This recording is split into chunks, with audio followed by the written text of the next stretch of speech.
Good evening, everyone, and welcome to our weekly press conference. And before I get into the COVID issues tonight, I just want today the people of Worcester remember the 21st anniversary of the Worcester Cold Storage fire. Uh, and I can't believe it seems like yesterday in some ways when I was a city councilor when that happened. We remember, we'll never forget, Fire Lieutenant Thomas Spencer, firefighters Paul Brotherton, firefighter Jerry Lucy, firefighter Tim Jackson, firefighter Jay Lyons, firefighter Joe McGurk, and the sacrifice that they made. We also remember firefighter Davies, firefighter Roy, and Lieutenant Menard during this period of time. We stand with the Worcester Fire Department and Local 1009 as we remember these 6 brave sons of Worcester today. And Worcester really came out that time 21 years ago. We came together as a city to make sure people who were taken care of, making sure our fire department was taken care of, making sure the families of these firefighters were taken care of. And as we proceed with COVID-19, we still need to come together as a family here in the city of Worcester and really follow the rules that the city managers, that Dr. Hirsch and myself talk about every week, and as we come together, wear your mask, practice social distancing, good hygiene. You know, today it was reported that nationally, the highest ever 2,800 deaths in the United States today, 2,800, and that was and we have high numbers here in the city of Worcester this week, the highest since this COVID started. The city manager will be going over that of cases tested positive here in the city. So, you know, as the second surge comes, and hopefully this will be the last surge, if everyone follows the rules and works together as a group, we will get through this, even though the numbers are projected to get worse over the next month or so. Even the CDC came out recently, said that December, January, February are going to be tough months. But as a family here in the city of Worcester, with the leadership I have behind me and the elected officials, and all the Worcester Together groups and everybody working together, we will get through this together, and we will be safe. So this actually follows the rules. Just to review some of the nationwide numbers as of December 2nd, there were 199,988 new daily cases. An estimated 14 million total cases with 247,000 confirmed COVID deaths. Statewide, there was 45,000 active cases as of 45,000 active cases as December 2nd, and 4,613 newly reported confirmed cases, the highest number since the start of the pandemic. And we still haven't received the post-Thanksgiving surge numbers that we're anticipating, so that will be coming out over the next week or so, and a couple of weeks. And so again, just keep on practicing good, safe habits, the 3 W's that we talk about every single week. Earlier today, it was a pleasure to be with the city manager, the governor, lieutenant governor, at the DCU Center, which will be opening on Sunday. Already there are patients there waiting for that space to open up and be transferred there. UMass Memorial Healthcare is currently hiring for the DCU Field Hospital, and those who are interested can find that information at umassmemorialresponds.com. If you're interested in the position there, they are hiring there. Community testing. Next week, UMass will offer 3 times for testing for COVID-19. Monday, December 7th, 12 p.m. to 3 p.m. at Mercantile Center. Tuesday, December 8th, from 11 a.m. to 3 p.m., again at Mercantile Center. And Thursday, December 10th, from 11:30 to 3 p.m., again at Mercantile Center. In Age Project Worcester, you can go on their website. They have appointment only at Consiglman Community College. If you want to go on their website and make an appointment for testing, you're more than welcome. Well, today we get to announce a campaign that the City of Worcester will be sponsoring an innovative Mask Up campaign for artists. Artists of any age are being invited to design and submit their own mask design. Artists are being divided into 2 brackets, ages 18 and under, and over 18 years of age. 3 winners in each age category receive cash stipends or gift cards, and hundreds of their masks will be printed and distributed across the city. So this is a good time for anybody who who wants to submit a design for masks to do so. This project is a way to get our city's most vulnerable artists some much-needed funding, as well as encourage other student artists to participate. We are anticipating printing over 2,000 of these artists' masks. So if you're interested, please get involved. There's going to be more details that will follow next week. But for now, we're asking our youth to help name this campaign. So we are putting a campaign together right now for slogans. Some of the slogans the youth came up with so far is stop rising cases, cover your faces, don't do it for the clout, cover your mouth, pause and do it for the cause. You can please reach out to Frankie Franco for your vote, and email francof@worcesterma.gov. That's FRANCOF@worcesterma.gov, and try to name a possible slogan for this campaign. This would be a great way for the community to come together, great way for some artists to submit their designs here for the mask, and really push out the message how important the wear these masks are, and really to keep the COVID-19 cases down here in the city of Worcester. And the people that really made this possible is Tim Garvin from the United Way, in conjunction with Raquel Castro Corzini from the Office of Youth Services, Jay Anderson from our Cultural Department, and of course the city manager. And I want to thank Karen Shea personally for her helping us fund this. Karen Clark for helping us fund this. Thank you, Karen, very much for really participating in this project. Lyft announcement. Early this week, I announced that the Worcester Together, in partnership with Lyft, will provide access to transportation for low-income families through the Worcester Family Resource Center through March of 2021. The partnership is part of the Lift Up, Lyft's comprehensive effort to expand transportation access to those who need it most in response to the COVID-19 crisis. Lyft has activated more than 500 Lift Up partners, including public health entities, local governments, nonprofits, and community organizations, to provide free ride credits and free delivery of essential goods for vulnerable communities and critical workers. Since June 2020, Lyft has provided free rides to hundreds of Worcester families. The Worcester Family Resource Center will have access to ride credits to help low-income families access grocery and food banks. Families in need should call the Family Resource Center at 508-796-1411. That's 508-796-1411, Monday through Friday from 8:30 a.m. to 4:30 p.m. And you call them for anything that you may need. Whether you need food, whether you need rides, whether you're having trouble with your paying your bills, call them. They're a resource. They'll put you in contact with the right people here in the city of Worcester. And if you have any mental health issues, physical health issues, give them a call. And again, you also, if elderly, call the senior center. They provide a number of services. It's closed, but they're available. They're reaching out to people.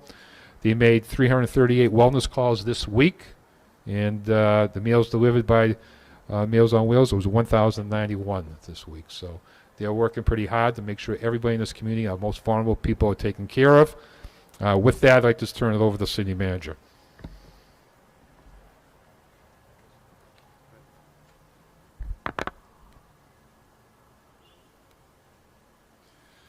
Thank you, Mr. Mayor. Today's a somber moment in a dark month for the city, and we join the families, friends, and colleagues in remembering and honoring Lieutenant Thomas Spencer, Lieutenant Timothy Jackson, Lieutenant James Lyons, and firefighters Jeremiah Lucy, Paul Brotherton, and Joseph McGuirk, who died 21 years ago tonight in that cold storage fire. We've since, as a city and a fire department, also borne the unbearable losses of 3 additional firefighters who died while doing their jobs. John Davies in 2011, Christopher Roy in 2018, and Lieutenant Jason Menard last year. The men and women of the Worcester Fire Department act heroically every day, and we owe them a huge debt of gratitude. And we want to let their families and their colleagues know that we, as a city government and as a community, will never forget them and remember them today and every day. As far as cases go, As of today, we have 10,127 confirmed positive cases since the beginning of the pandemic. Since we last met, which was on Wednesday, so 8 days ago, a mind-boggling additional 1,012 cases in the last 8 days. That is just a phenomenal number. If you think about the last time that we had a significant number of cases in a 1-week period back in the spring, our highest weekly count was 600. And this is over 1,000 cases in the last week. Give you a sense of the numbers. Just yesterday alone, we had 278 cases. That's also the most cases we've registered in a single day since the beginning of this crisis, and the second highest one-day total since April 22nd, when we had 206 cases. In the area towns, Shrewsbury saw 116 new cases, bringing their total to 845. Holden saw 101 new cases, bringing their total to 440. Grafton saw 62 new cases, bringing their total to 323. And Leicester saw 61 new cases, bringing their total to 359. COVID positive patients between the UMass Memorial and the St. Vincent system, an additional 18 individuals hospitalized, a reduction in the ICU patient count at 34 by 3. But part of that relates to the fact that there were 9 deaths in the two systems in this last 8-day period. And also 99 more health workers in the last 8 days have tested positive for the coronavirus. Worcester specific deaths, 2 additional deaths since we last reported to 306. For our city family, city workforce, as of today, we have 18 active COVID cases amongst city employees and 25 city employees in quarantine. That's a total of 43 employees that are out, either because of exposure or because they themselves have tested positive. And that really kind of runs the gamut from our fire department, police department, DPW, here at City Hall, as well as other departments. I want to mention, as the mayor had referenced, he and I had a chance to walk with Dr. Dixon at UMass, with the governor, lieutenant governor, through the DCU field hospital that is just about ready to be opened as of this Sunday. It'll be open to accept patients, and from what we're being told, there will be patients there as of Sunday. There's that kind of need not only here in the Worcester area but beyond. It's the first field hospital open. The governor announced today that there'll be a second one opening in Lowell, and they're exploring a third one possibly somewhere in the South Coast area. The National Guard obviously was there doing a great job with their setup, and the UMass team, the DCU staff, and I just want to appreciate all of the folks who've come together and been working diligently to get that very much needed resource. I think we're going to see the use of that facility in much greater numbers than we saw in the spring. And if you look at the numbers that I just referenced, I think you can see why. And I want to make this point because I think it's important. The testing numbers that I just announced, the more than 1,000 cases in the last 8 days, and if you take Thanksgiving out of those 8 days, because there wasn't a lot of testing that happened on Thanksgiving Day, that's just a staggering number if you think about it. And that does not really reflect the surge that we're expecting that came from Thanksgiving travel and for Thanksgiving gatherings. Those numbers we will not be seeing until next week's press conference and the week after's press conference. And then we're likely to see the increased hospitalizations following that. So the Thanksgiving travel and the Thanksgiving gatherings outside people's immediate homes is the gasoline that's been poured on this fire that we're seeing, this community spread that we're seeing in the days leading up to Thanksgiving. And so it is just so critical. We keep challenging ourselves, trying to find new and creative ways to say the same thing, that there is a phenomenal amount of this virus in our community. And if we don't stay vigilant about the mask wearing, about the social distancing, about limiting your exposure to large groups, the hand washing, you are increasing not only your likelihood of getting the virus, but somebody you love, and certainly these numbers continuing to rise. So I would just say we're all in for probably a couple of really tough weeks as the post-Thanksgiving testing catches up with what the exposures were probably like over this Thanksgiving holiday and weekend. Earlier this week, Dr. Hirsch and Dr. Castile, our Commissioner of Health and Human Services, had a second virtual town hall meeting. This one was focused on property managers.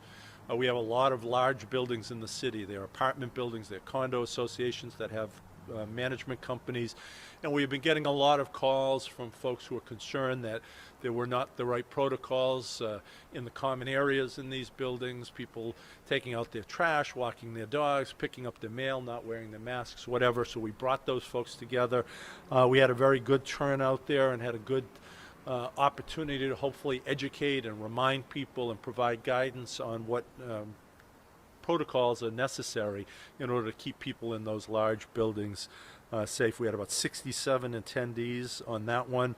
The previous week they had done retail and restaurant. They had about 70 attendees there, and that was very well received. We're going to be doing a town hall meeting next week, particularly focused on daycare providers and the schools that are in session. So our charter schools, parochial schools, private schools, many of whom have stayed in session. We want to do one for those communities and particularly talk about the nuances with that sector, about what they need to do to keep their staff, keep their students, and keep the community safe. So we'll keep trying to find new and different ways to reach out to segments of the population and do education as best as we can. On the enforcement end, we continue to go out and do compliance checks, just unannounced regular checks at different businesses and locations, but we also do follow-ups based on complaints. They may come in from an employee, they may come in from a customer, somebody who's observed something, and we do go out and try to aggressively follow up on those complaints. One of the things I just do want to talk about is the importance of employers following the guidance. The State Economic Development Office sent out a letter, the Executive Office of Housing and Economic Development, reinforcing the responsibilities of employers. And among those responsibilities, employers must remind their employees of their obligation to report potential exposure or a positive test, as well as their need to quarantine or isolate in compliance with Department of Public Health guidelines. Employers are also asked to continue to accommodate employees who need to isolate or quarantine. Employers with employees who test positive for COVID are required to report to and cooperate with the local Board of Health. So you must report those cases. If you have an employee who's tested positive, you must contact your local Board of Health, report that case, and then cooperate with that Board of Health in terms of contact tracing and in terms of following the protocols. So that really is important, especially as we have so many significantly more cases in the community. We're having more and more places of business, employers that are having positive cases or people who may have been exposed. And it's important that employers know what their responsibilities are. We also, and I think I've mentioned this in previous weeks, we're hearing that contact tracing is getting more and more challenging. People are getting nervous, reluctant to share all of the places they've been, the contacts that they may have had, and that really is critical for us trying to contain these outbreaks. And I'm very sympathetic. I know some employees are really nervous about losing their job, nervous about somehow getting in trouble with their employer. please cooperate with those contact traces, and we will be reaching out, reminding employers about their responsibility to try to accommodate their employees if they need to quarantine or if they have a positive diagnosis. We want people not to be punished. We want people to be safe and to be compliant with the protocols, and that really is important to do. Finally, we have done everything we know how to do. We've begged, we've cajoled, we've tried to have creative ways to get people to follow the protocol. And I know a significant number, the vast majority of people in this city, in this region do that. They do follow the protocols. But many people are not. And that's part of the reason that we're seeing the numbers that we're seeing. And so if you're not willing to do it for yourself, if you're not willing to do it for your family members, let me ask folks to try to do it for our healthcare workers. You know, if you look at the hospitals, you look at the nursing facilities, look at the positive numbers amongst health workers. They're exhausted. They've been working phenomenal hours, and the hours that they're going to be asked to work in the coming weeks in this holiday season are going to be phenomenal. I think they're physically exhausted, they're emotionally exhausted, they're working in very challenging circumstances. Let's give them a break. Let's wear the masks for them. Let's wear the masks and do the social distancing and limit your social gatherings as a way to reward and acknowledge the sacrifices that the nurses are making, that the doctors are making, that the folks who clean the hospital wards and floors are making, the people who are putting themselves out there every day to keep us healthy, whether it be from COVID or from another medical emergency. And Dr. Hirsch has mentioned this, and Dr. Dixon mentioned this today.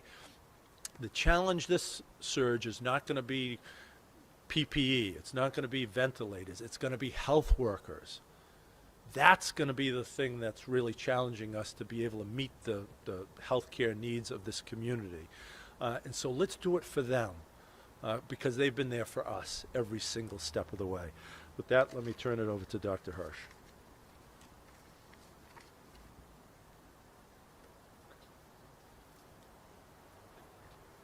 Thank you, Mr. Manager, and thank you, Mayor Petty. I think City Manager hit the nail on the head. That was really what I was going to focus on today, was the state of the union as far as medical staff is concerned. You know, having 12 to 14 health workers go out each day with COVID positivity, and knowing that our ranks are being thinned this way, this is a crunch time, both physically and mentally, for those who are left behind still working. Almost every residency program at UMass has lost a couple of residents to the COVID bug, and they've had to isolate, which means schedules get redone and days off that people were supposed to have don't happen, and there gets to be a lot of frustration and also, frankly, a lot of fear because it could happen to any of us. The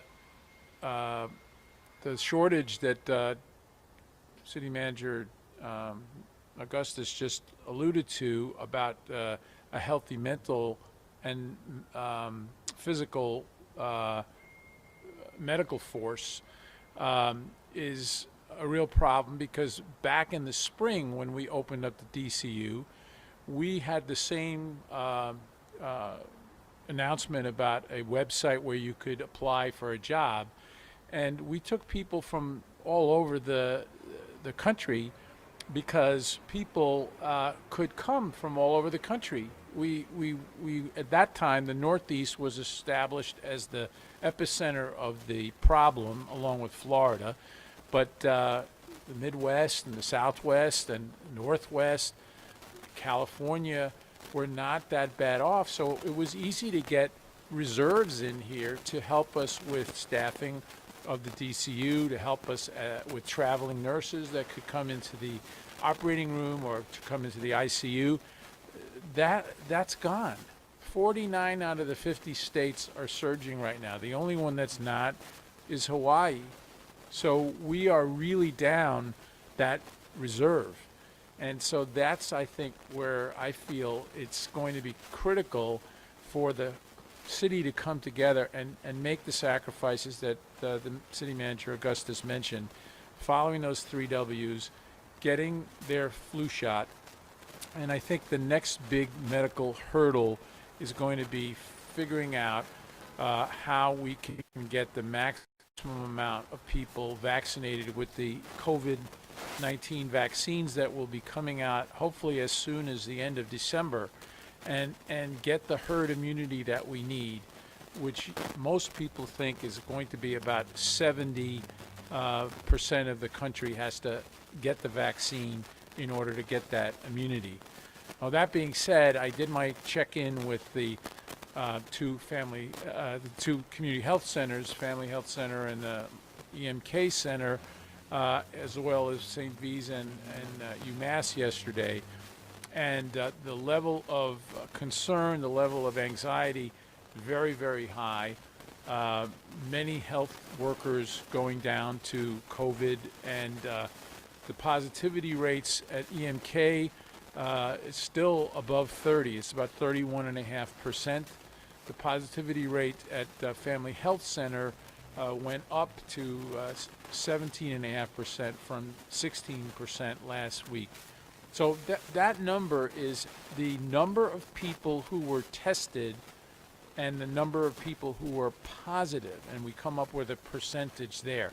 It's not population based, it's just based on what's the experience at the testing center, how many people that come into your center are testing positive. The reason I think that number is important to look at is that some of the other metrics that are being used don't count or don't eliminate from their counts people that are tested 2 and 3 times a week as part of their job at the medical center, as part of their job in a factory, and part of their job as a school-going kid in the diocese. So this kind of positivity rate may not be as precise as a population-based one, but it is definitely one that we have followed the trends for. And back in the summer, after the first surge, we had gotten down to a positivity rate of somewhere about 1 to 2%. And now Worcester, this past week, has a rate of about 22%. So this is all very, very dire, and I think that, as the city manager said, it doesn't yet reflect the big wave that's going to come from all that Thanksgiving travel. Most of what we're seeing thus far is the very large amount of testing that was done for people who were considering traveling, and I hope that once they got their positive result, they didn't travel. But some of them may not have gotten their result in time to know that, and that leads to the worry that this could have all been a very, very large super spreader event. The model that City Manager Augustus referenced last week, that's been proposed by one of our really great statisticians in the city government, Mike Glazer, suggests that the bump that we're really going to see, the highest level of positivity, is going to be around December 16th, 17th. And after that, there's going to be another bump that will come from all of the preparations that go into Christmas week and then New Year's. So we're going to see a steady increase, but then we're going to have these super blips along the way. And the only way really to deal with it is to kind of understand that this is here, this is coming, and I get a lot of questions like, well, what can we individually do? Even though there's no mandate to do this, I mean, just be sensible about every trip that you take outside of your bubble at home is a risk. And if you have that attitude, I think to for the next month, make the switch to doing your retail shopping by home delivery or by curbside pickup, supporting our local restaurants with takeout but not in-house dining, and limiting the amount of gatherings you're doing. Certainly indoor gatherings of more than 10 people should not be in your plans. And even outdoor gatherings now, because when we're outdoors, most of the time now, because of the cold weather, we're kind of close quartered like this.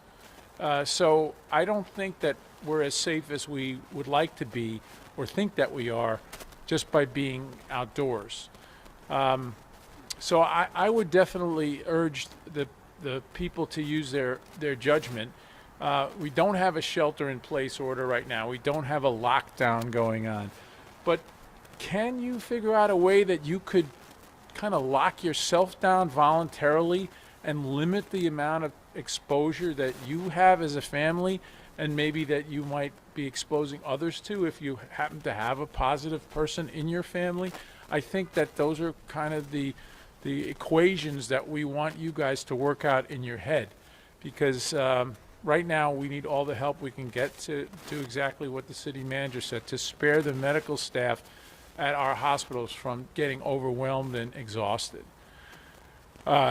Earlier this afternoon, I participated in a press conference to promote our gun buyback, which is going to be happening on December 12th. And just like everything in 2020, it's got to be adjusted to the reality of the pandemic. So we're doing a drive-through buyback at the Worcester Police Station on December 12th between 9 a.m. and 3 p.m. District Attorney Early and Deputy Chief McGinn were kind enough to join me in this event. And we're hoping that despite the fact that it is the pandemic, that we do get a number of weapons off the street. We know that firearm sales in the area have been very high, and we also know that the suicide rate has been increasing, firearm suicide. There have been 9 homicides in Worcester thus far this year, 8 of which have been with firearms, and there have been 16 suicides, 14 of which have been done with firearms. So I think it's very important that we don't lose sight of the fact that 40,000 Americans each year are going to die of firearm injuries, and 2/3 of them are going to be firearm suicides. So I just use this as an example of the fact of the Department of Public Health. We are certainly pandemic oriented 24/7. But there are other aspects of public health that are going on that we are continuing to have to follow and try to make a dent in. And anything that you and the media can do to help us promote the idea that an unsecured weapon in the home, and particularly if you have certain extra risk factors like a depressed elderly gentleman or a spouse with anger management problems, or a teen that's sad and isolated in this pandemic age, or an inquisitive toddler that's going to go through your home, help us out by bringing that weapon in and getting a gift certificate for that. I think I want to also thank, besides the police department and the DA's office, I want to honor the fire department. Our Department of Public Health shares the quarters at Lamartine Street with the Fire Inspectional Unit, and they're all wonderful guys, and today is a very somber day. I think we're having a moment of silence, I guess, at 6 p.m. tonight, but I've been feeling a little bit of that silence all day, and I think it's wonderful that we remember these incredibly brave people that try to keep us safe every day. That's what our medical providers are trying to do in the hospital, and I hope you help us keep them safe as well. So thank you. This is a question for the city manager. So the governor has been reluctant to institute any more COVID restrictions. Is there anything based on the numbers you're seeing that you could institute or would institute here locally? Yeah, we're certainly talking amongst ourselves about things that we can do. I do think it's challenging for one city to do, shut down restaurants or shut down stores when people can go to the next town over and do that.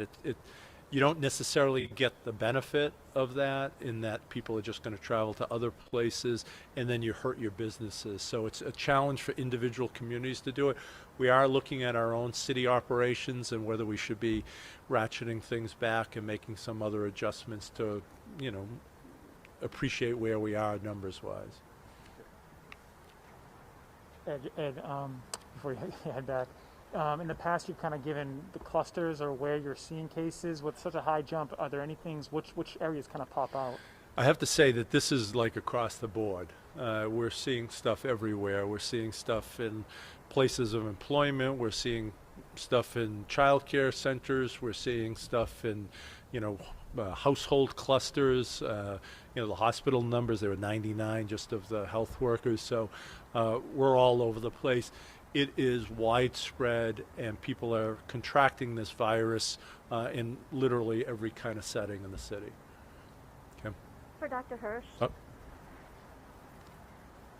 Dr. Hirsch, you talked about the vaccine. Where will Worcester be in receiving that vaccine once it's available? Are we at the top of the list because of our medical facilities here? Where are we?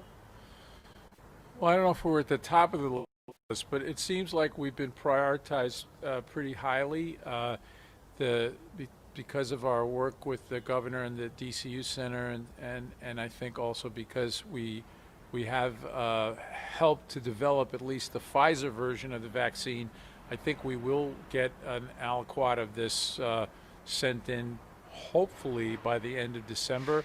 The FDA is considering the approval process is taking an extra week, I believe they said, to do some data collection of their own independently of the data they've been presented. So where we thought it might have been approved by the end of this week, I don't think it's going to be approved till the end of next week.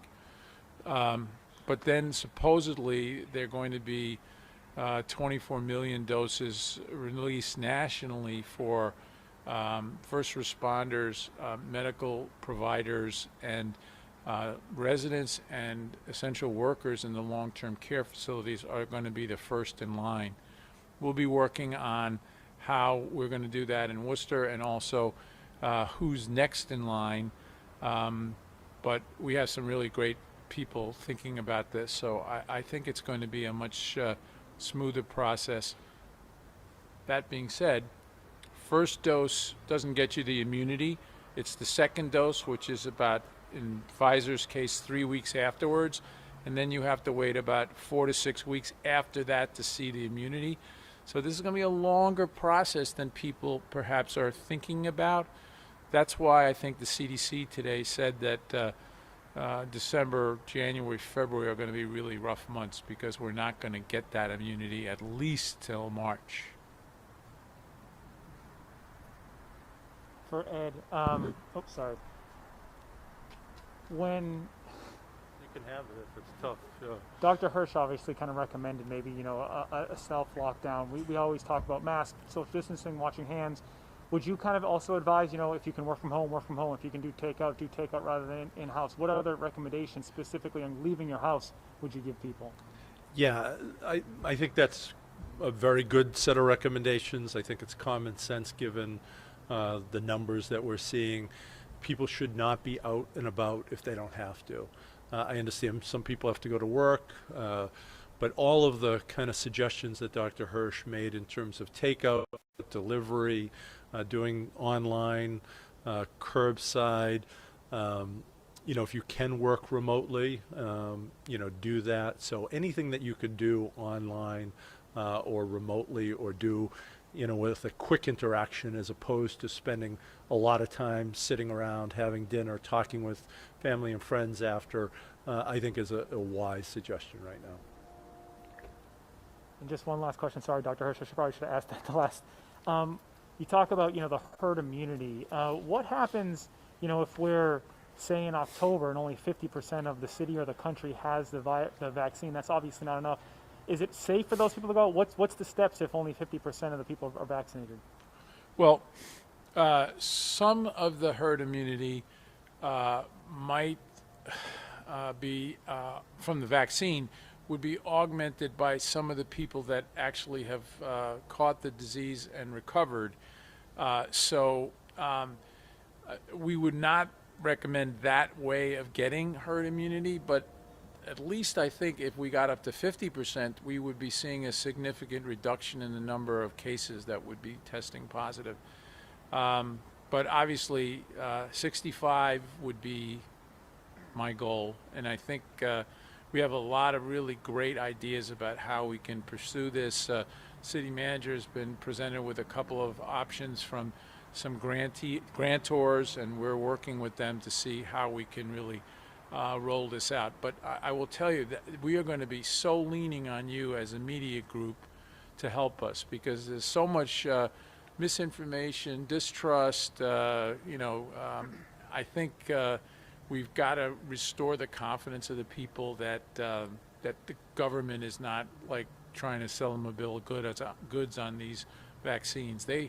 I know the people here in Worcester that were involved with the testing, they are beyond reproach. Their integrity is amazingly solid, and I know they wouldn't be promulgating anything but a really excellent product that's going to have great outcomes. So we've got to just convince people that this is the right way to go.